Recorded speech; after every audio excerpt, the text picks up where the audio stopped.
What's happening, everyone, and welcome to another episode of Unparalleled Sports Talk with Joe's Kwame Fisher Jones. As always, I am him, and I'm talking NFL Super Bowl with my man Chris Franklin of NJ.com.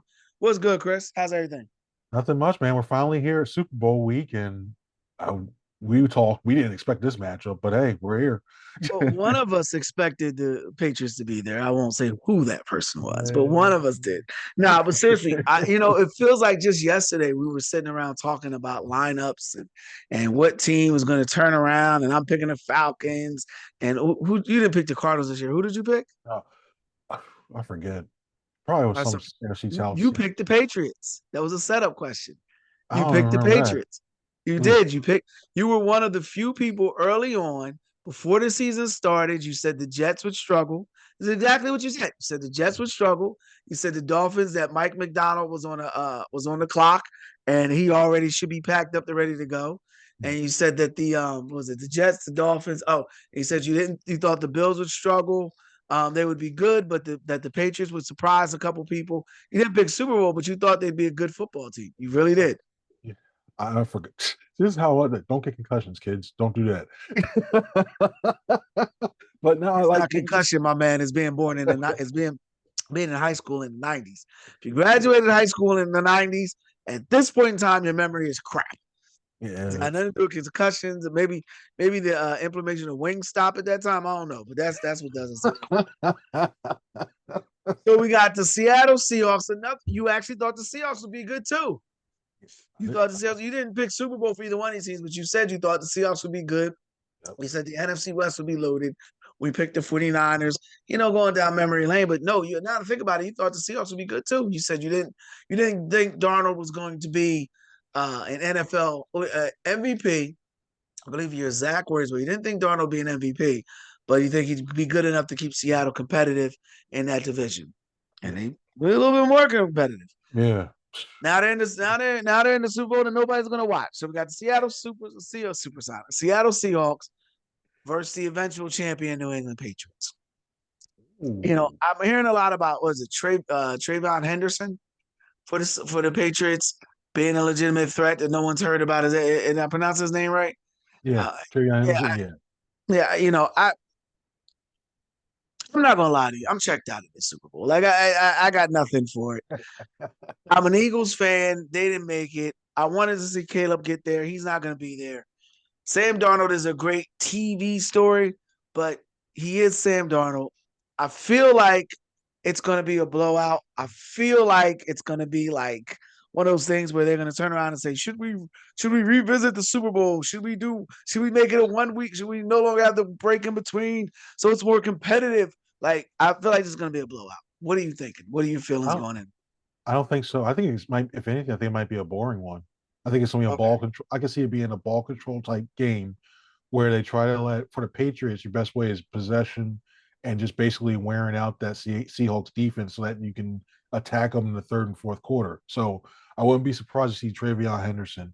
You see the quick short passing game with Diggs and Cape Booty when you go ahead and like slants and those wide receiver screens. And then also the fact that you gave Josh McDaniels, who's been in this situation many a times, probably you can arguably say he's probably the best offensive coordinator in NFL history, coordinator wise, head coaching.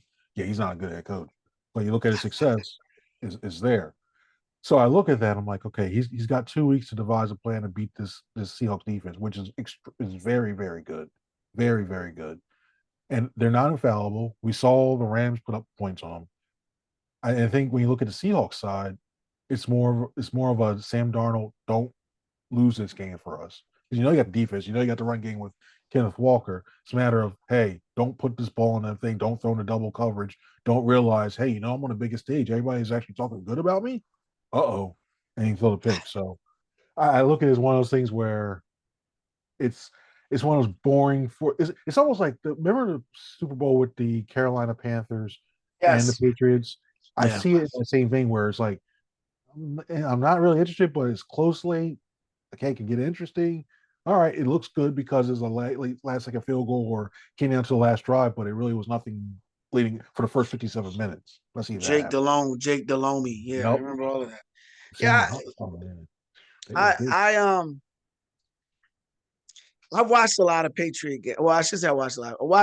I watched the first game. I remember this. I watched the Patriots' first game against the Las Vegas. I wanted to call them the Oakland Raiders, the Las Vegas Raiders, and the Raiders won that game. But I walked away from that game so impressed at how hard the Patriots played. You fast forward now, here we are at the Super Bowl, and the Patriots just play hard. Seahawks has a tremendous defense, but I just can't shake this Sam Darnold seeing ghost comments. And he's had a solid year, but the Seahawks turn the ball over a lot. They've done it all year, almost two a game in the regular season. Was it 31? I really, really think the Patriots run with this one. I'm thinking maybe a pick six here, maybe a fumble return here, and maybe a special teams. And now you look up and it's 13-0, and maybe a long drive and a field goal by the Seahawks. And then you come back, the Patriots come down and do a long drive or get a big gain in the middle of the long drive. And now you're up 20-3. And now we can really get after Darnold. Now Darnold's got to throw the ball. That's what I'm feeling. And I'm not gonna hold you. I'm not expecting an exciting game. I'm expecting more of a dominant performance by the Patriots and more of a wake up call for the Seahawks. Not that they're not a good team, but I just don't see the playmakers. And you can't turn the ball over that much. When you look at the landscape of how the Seahawks got there, beating the 49ers helped tremendous. Playing the 49ers helped tremendously because they were familiar with that team. And the 49ers went into that game very wounded, very beat up. I don't believe playing a team that they're unfamiliar with that's fairly healthy. The Patriots are fairly healthy. Am I correct? They don't have any significant injuries. Yeah, With with that type of with that type of coaching on the other side, high level coaching, that Seahawks going to be able to overcome who they are. And when you blink and it's 23-0 or 20-3, and week 4 or week nine is different. But when it's a Super Bowl and you start thinking, damn, my family's gonna see me get blown out.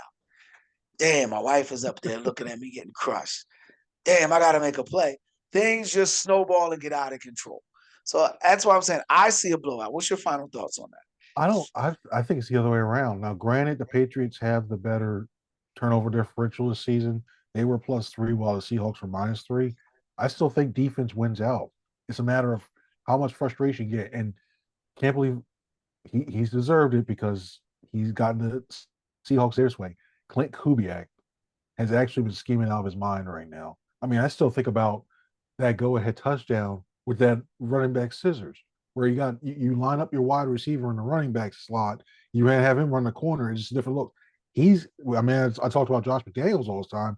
You got to look and give Kubiak some credit too. He knows how to attack this thing. It's a matter of getting out, attacking the edges because you got to worry about Milton Williams and the inside of that Patriots defense. So, and even Christian Gonzalez, all-world cornerback, I think he can get beat. I think Jackson Smith and Jigba can beat him with speed. So I look at it as something like a 24-20 Seahawks win. And it's one of those things like, well, they're one of the worst champions of all time because that's the discussion I think we'll be having on Monday and Tuesday. You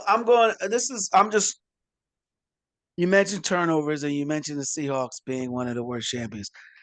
On the road to, and I'm not trying to poo-poo a 14-3 record. I want to be as what's the word? I can't think of the word, but I want to be as transparent as possible. I'm not trying to poo-poo their 14-3 record. They had a phenomenal year, terrific year. But in the Super Bowl is one game.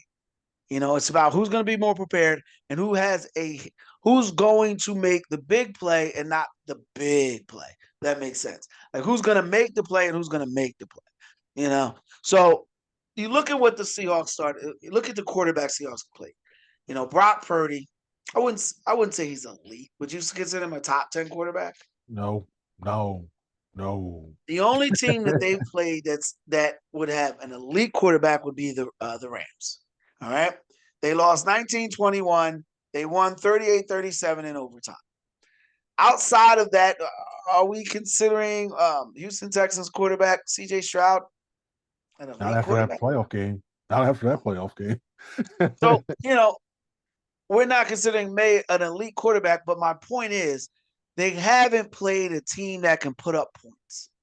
Now, are we considering the Patriots can put up points? In spots, they actually can. In spots, they actually have been pretty efficient offensively. And if you give them the extra possession or you give them the big play that it comes with the turnovers, you're looking at an offense that can make those plays. And then when you look at who the Patriots have played on their side of the ball, obviously they got Josh Allen twice, and they they didn't really go against Lamar Jackson. I believe he was hurt that time. They also haven't really had any great quarterbacks on their side, but they've had some better teams with a little better winning records. So I take all that into account to just say I just don't believe in the Seahawks. This is what it all comes down to. I just don't believe they can win the Super Bowl. I don't believe they can beat the Patriots in week 21. Week 21. Yeah. I don't think they can beat the Patriots in week 21. I just don't. I don't think Sam Darnold has been lying. I don't want to say lying because Sam Darnold has been lying to us for 20 weeks. Eventually, we're going to figure out the lie. He's been lying to us for 20 weeks. Eventually, we're going to figure out the lie. Final word to you, then I want to move on to coaching turnarounds. Well, see, I think also you mentioned, I think one person we haven't talked about that can really change the dynamic of this game, and we've seen him do it throughout this playoffs since he's joined the team, is Rashid Shaheed. I think he's the type of guy that can win you that field position battle, so you don't have to have Darnold going on these long, methodical drives. Like the Patriots are going to have a thing. Do you kick it to the end zone? Do you kick it away from him? What have you? Yeah, you're going to affect your field position. So I don't think they'll have to drive as much. So I think he had to put as much pressure on Darnold to say, listen, don't turn it over, don't fumble, keep two hands on the ball when you're in the pocket. He don't go into the game thinking I'm gonna give him the ball, Chris. It happens. He don't go into the game saying I'm gonna just throw it. You know what? I'm gonna throw an interception right here. Things happen, and things always seem to happen to him. And the Super Bowl is a whole nother pressure. Give me a final score. 24-20 Seahawks. I haven't done a score.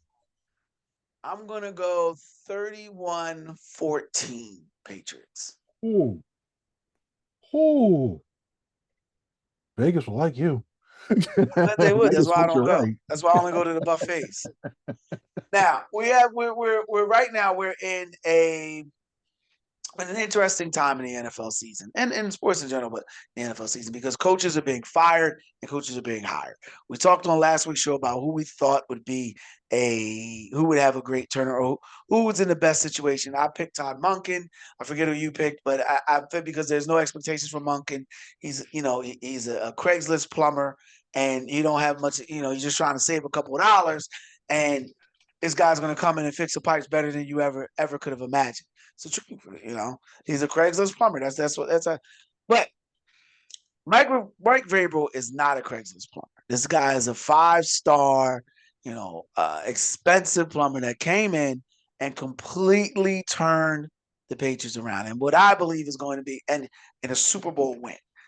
And it got me to thinking, what were some of the greatest NFL head coaching turnarounds?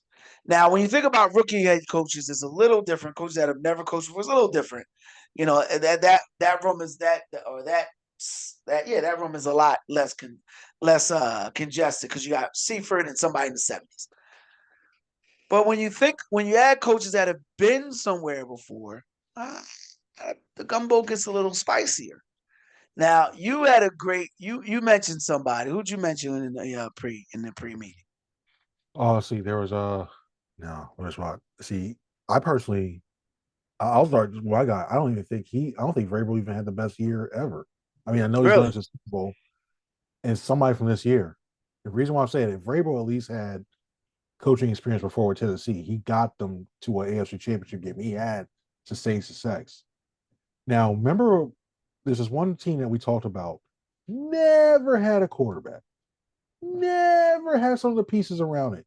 And all of a sudden, they're in. Are you going to talk about Chicago Bears? Yeah, Ben Johnson, I think, is for a first-year coach to take Caleb Williams, Mr. Okay, I do well in the last 2-3 minutes, but I have issues reading defense. What have you? I still think he's not the best player. I think like Jay Daniels better. But you take that.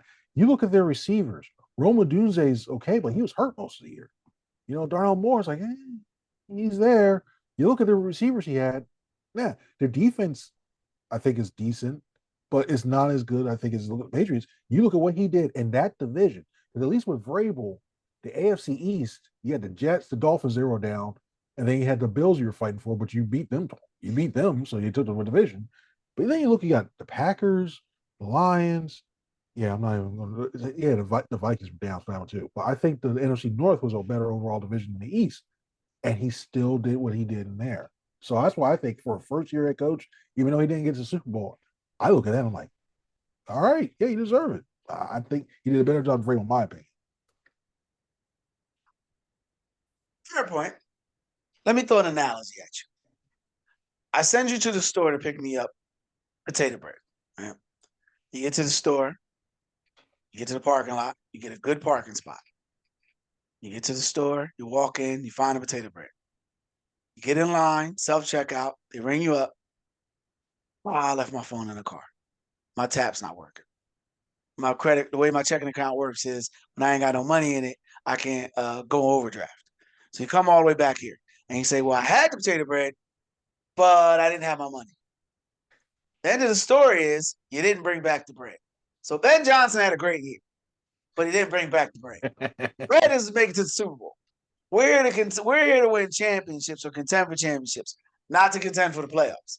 And while what happened before with the Bears and them never having a quarterback, all great Saturday night Disney movies. But the goal is to win the Super Bowl. That is what the Chicago Bulls. I forget their general manager, but after 7 years, he decided to blow up the Bulls. And this dude sat in a press conference and said, well, the goal isn't to be in the 10th seed or to muddle around. The goal is to win titles. Well, dude, you waited 7 years to realize that you want to win titles. Mike Vrabel walked into the door and it has them competing for a title. Now, whatever happens next year, whatever happens 2 years from now, the record will show that in his first year residing on the New England Patriots sidelines, he was contending for a Vince Lombardi trophy. Ben Johnson's record will say in the first year he made it to the playoffs. It's not going to say all that other beautiful stuff you said. It was well said, very well said, but it's not going to say he made it. He was an AFC champion. That's the difference. That's why I give Vrabel. That's why I give Vrabel a nod for this over Ben Johnson. I give him a nod over John Gruden because John Gruden took that team in 2000. I want to say 2011. You can fact check me on that. I could be off a little bit, but he took that team to the Super Bowl and won with the Tampa Bay Buccaneers. But the Buccaneers had been a good football team. And he did get them over the hump, and I give him credit. Everyone says it's Tony Dungy's team, but Tony Dungy's team kept getting their butt handed to him by Philly. Gruden comes in and they don't. So you give him credit for that. And he sealed the deal by winning the Super Bowl. But that was a good team. This team was what, 3-14 last year? Yeah. They were a team that was, there was some issues with them, the hiring and firing Jared May in less than a year. He didn't even last a full 365. Mayo did. So they had a lot going on in New England. There's a whole cloud of Belichick and Tom Brady. And that's another reason why we got to give Vrabel credit. He did it with Belichick's guys. He did it with a coordinator that had struggled since Belichick left. Like they didn't look good. Like, I guess we would say Mac Jones didn't struggle because he made a Pro. Shedeur Sanders is a Pro Bowl quarterback. I'm saying, yeah, Pro Bowl's going now. Yeah, the Pro Bowl's jumped the shark at this point. It's jumped the shark at this point. But yeah, I would say that the offense was okay, but it wasn't second in the league in scoring, which it is this year. Vrabel didn't just turn things around; he completely gutted that house in a quick turnaround. He didn't just come back with the potato bread. He came back with 2 because he found a deal that said 2 for 1. He exceeded expectations. That's why I give Vrabel the nod. And Seifert won even in his first year. He was defensive coordinator of 49ers. And he took a team that had arguably the greatest quarterback of all time. He took a team that that at that point had become the apex of the league in the 49ers. And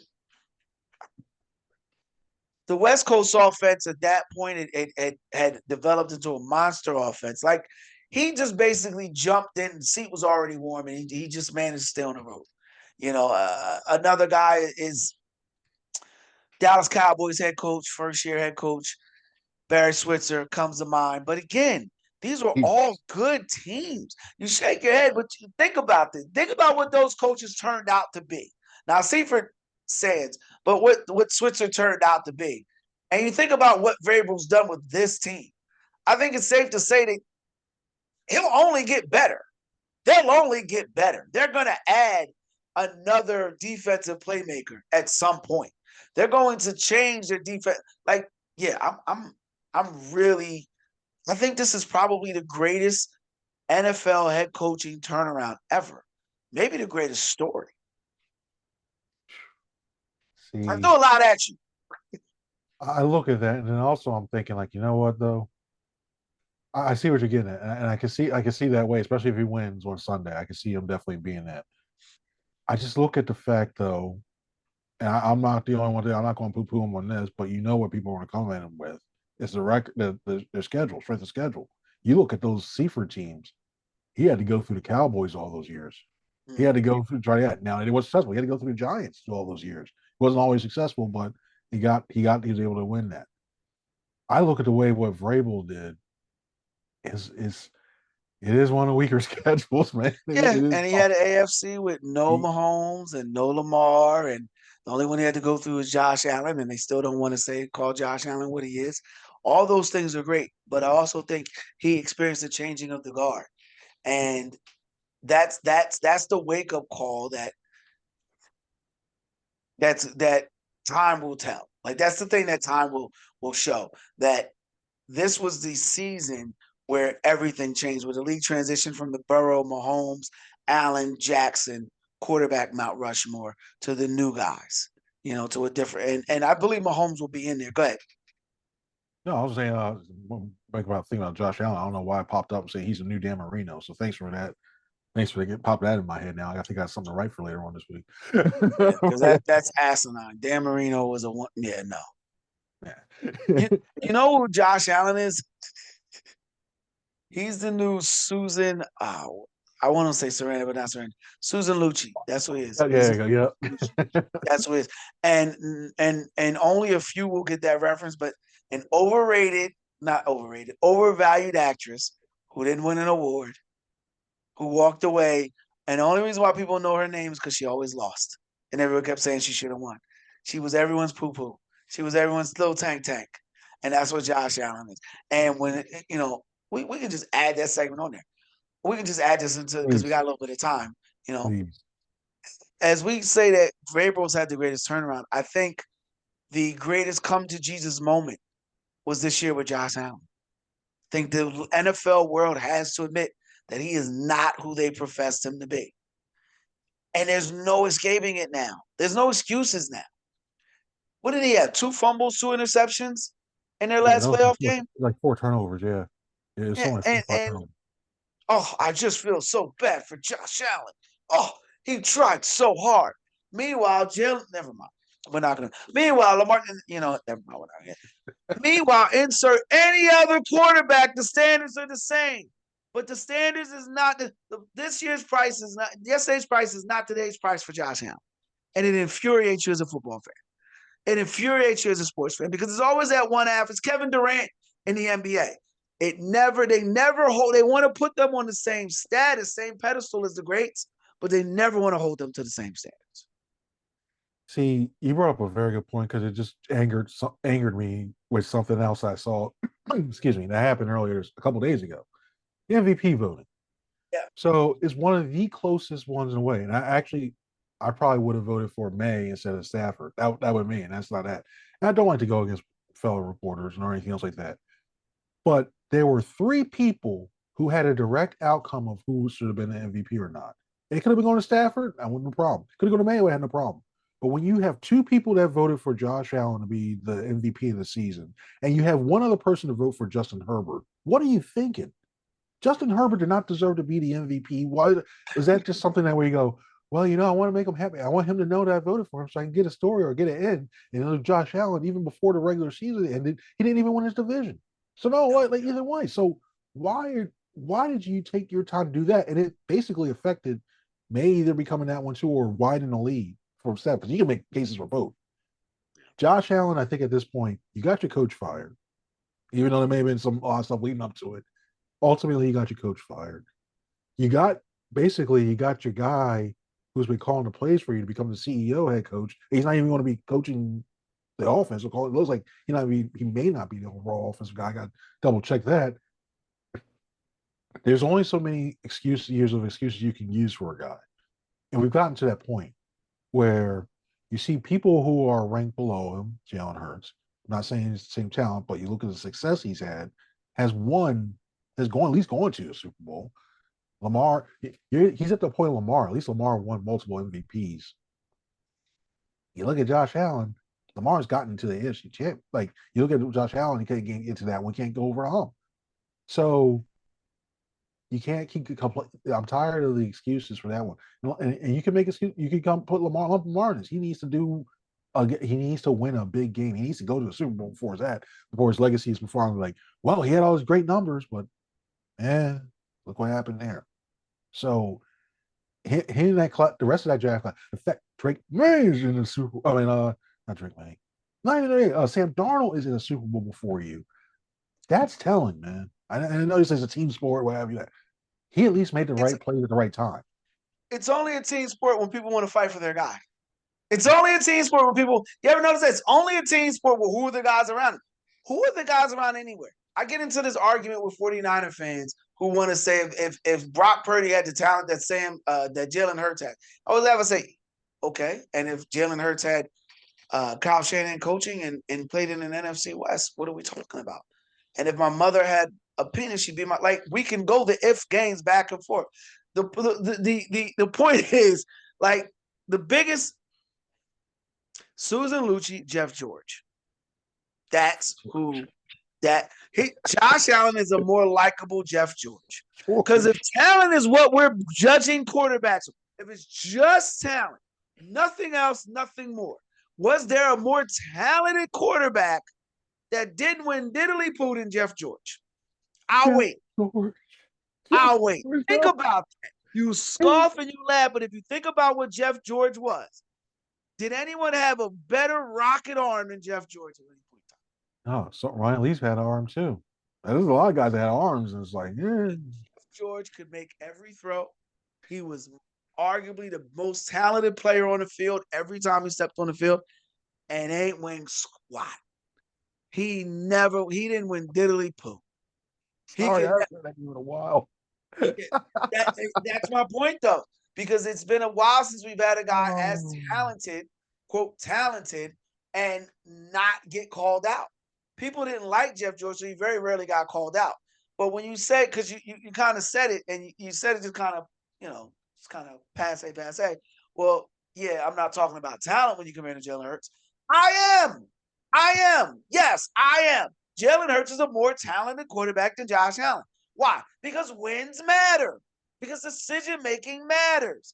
Because when you have to make a play, you know how to do it. That matters. Just because Josh Allen can make exceptional plays on first down, what happens on 3rd and 4? Those 2nd and 8, those are the plays Jalen Hurts has won throughout his career. That's talent. Now, the talent may not be able to throw a 17-yard out pass against the wind and zip that sucker in, but neither could Tom Brady. I mean, you want to be realistic. If that's the bar, we're just looking about arm strength. Jeff George is a more talented quarterback than Tom Brady. Josh Allen is a more talented quarterback than Joe Montana. What'd you say?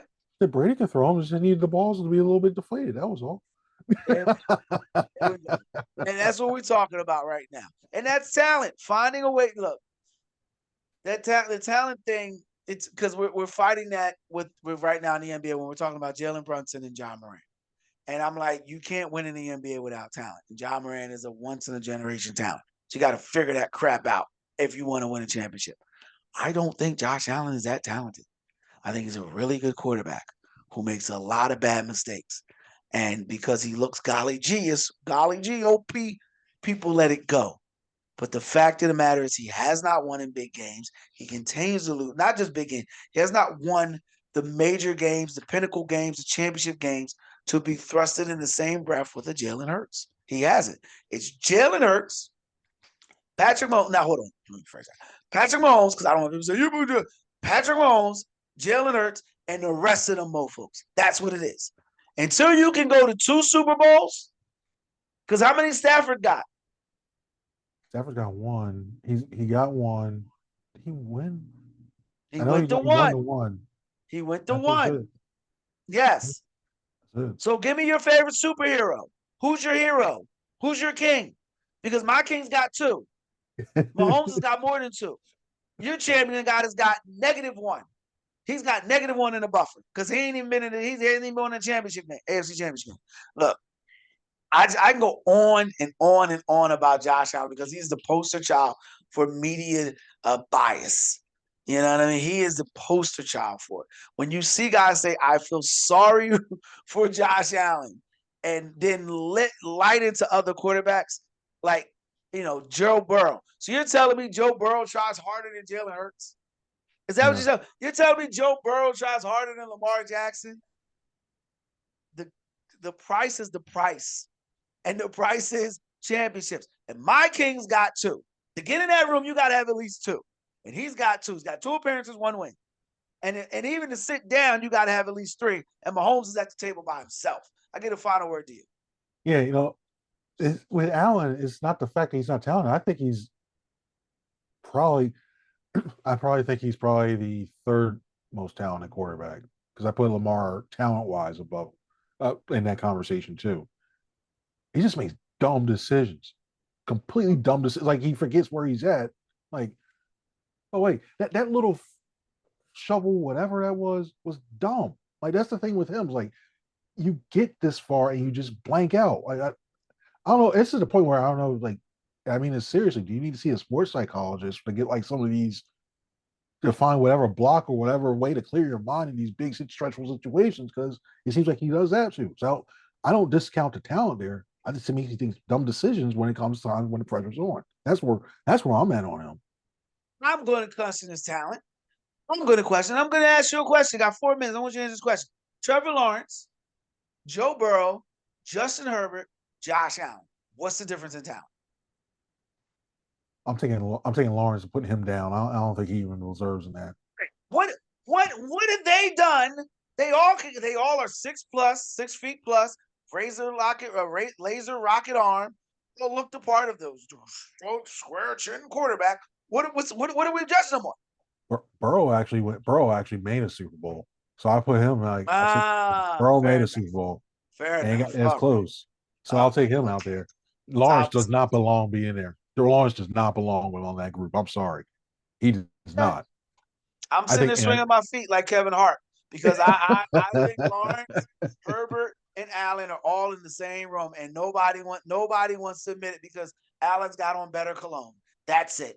He covers up his ish better than everyone else. I take Burrow. I take Burrow. One thing I will say, I would take Burrow before Allen. I think that too. Well, I don't care. You're going to lose either way. You're going to lose with Burrow because he's going to get hurt. You're going to lose with Allen because he makes bad mistakes. You're going to lose with Herbert because he's not going to make the right throws at the right time. You're going to lose with Lawrence because he's going to come up short in the playoffs. You're going to lose with all 4 at the same point in time, just in a different way. There's no other way around. You're going to lose at all. You're going to lose at the same point in time with all 4. They're just going to lose in different ways. That's the difference. So when you say talent, I can't just overlook the tremendous talent of wins. That's the difference of wins. That was a great show, Chris. You froze up on me, so I'm going to go ahead and wrap it up. That's it for this episode of Unparalleled Sports Talk. If you like the podcast, so you share, subscribe, comment, whatever your podcast platform allows you to do. He's the frozen Chris Franklin of NJ.com. I'm Kwame Fisher Jones. Until next week, we appreciate your time and your ear. You be easy.